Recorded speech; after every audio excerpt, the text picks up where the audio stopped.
On the 14th of July 2015, the United States, Britain, China, France, Germany, Russia and Iran reached a long-term agreement to restrict Iran's nuclear program.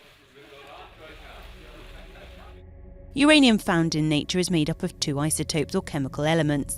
99.3% is uranium-238 and less than 1% uranium-235, used to produce nuclear energy.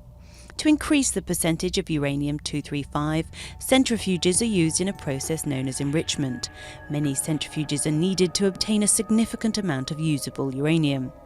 To generate power, U-235 must be enriched by 3.5 to 5%. Uranium enriched to 90%, however, can be used to make a nuclear weapon. Under the terms of the deal, Tehran will halt construction of enrichment facilities for 15 years.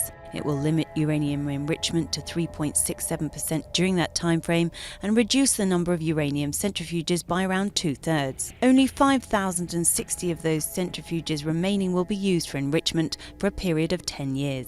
Fordo nuclear facility will be used for research, Natanz will become Iran's only enrichment site, and the Arak heavy water reactor will be redesigned to prevent production of weapons-grade plutonium.